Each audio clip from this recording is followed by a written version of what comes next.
BJP ಈಗ ಸ್ವಲ್ಪ ಎಚ್ಚೆತ್ಕೊಂಡಂಗೆ ಕಾಣಿಸ್ತಾ ಇದೆ. ಅದು ಏನು ಟೆಂಪರರಿನಾ ಏನೋ ಗೊತ್ತಿಲ್ಲ. ಯಾಕೆ ಅಂತಂದ್ರೆ ರಾಜ್ಯ ಸರ್ಕಾರದ ವಿರುದ್ಧ ಈಗ ಸಮರ ಸಾರೋದಕ್ಕೆ ಮುಂದಾಗಿದ್ದಾರೆ. ಬೆಲೆ ಏರಿಕೆ ಅಂತೆ, ಶಾಸಕರ ಅಮಾನತ್ತು, ಎಸ್ಸಿ ಎಸ್ಪಿ ಮತ್ತು ಟಿಎಸ್ಪಿ ಹಣ ದುರ್ಬಳಕೆ ಖಂಡಿಸಿ ಪ್ರತಿಭಟನೆಗೆ ಕರೆ ಕೊಟ್ಟಿದ್ದಾರೆ. ಜನಾಕ್ರೋಶ ಯಾತ್ರೆ ಹೆಸರಿನಲ್ಲಿ ಏಪ್ರಿಲ್ 7ರಿಂದ 4 ಹಂತದಲ್ಲಿ ರಾಜ್ಯಾದ್ಯಂತ ಹೋರಾಟವನ್ನು ಮಾಡ್ತಾರಂತೆ. ಏಪ್ರಿಲ್ 7ರಂದು ಕೇಂದ್ರ ಸಚಿವ ಪ್ರಹ್ಲಾದ್ ಜೋಶಿ ಅವರು ಮೈಸೂರಿನಲ್ಲಿ ಯಾತ್ರೆಗೆ ಚಾಲನೆ ಕೊಡ್ತಾರೆ. ಮೇ 3ರವರೆಗೂ ಕೂಡ ರಾಜ್ಯದ ವಿವಿಧ ಜಿಲ್ಲೆ ತಾಲೂಕುಗಳಲ್ಲಿ ಹೋರಾಟವನ್ನು ಮಾಡ್ತಾರಂತೆ. ಪ್ರತಿ ಜಿಲ್ಲೆಯಲ್ಲಿ 2ರಿಂದ 3 ಕಿಲೋಮೀಟರ್ ಪಾದಯಾತ್ರೆಯನ್ನ ಮಾಡಿ ಸಮಾವೇಶವನ್ನ ಮಾಡಲಿದ್ದಾರೆ.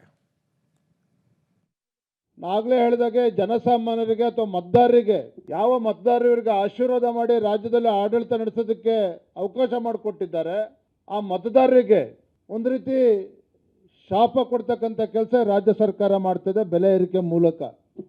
ಹಾಗಾಗಿ ಜನಸಾಮಾನ್ಯರು ಇವತ್ತು ಪರದಾಡ್ತಾ ಇದ್ದಾರೆ.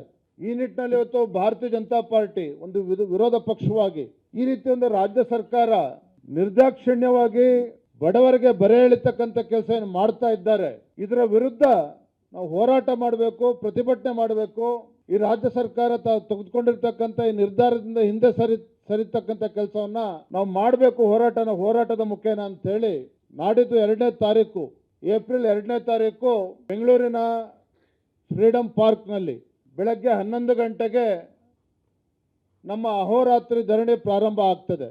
ಈ ಒಂದು ಅಹೋರಾತ್ರಿ ಧರಣಿನಲ್ಲಿ ನಮ್ಮ ಪಕ್ಷದ ಎಲ್ಲ ಶಾಸಕರು, ವಿಧಾನ ಪರಿಷತ್ ಸದಸ್ಯರು, ಮಾಜಿ ಶಾಸಕರು, ಮಾಜಿ ವಿಧಾನ ಪರಿಷತ್ ಸದಸ್ಯರು,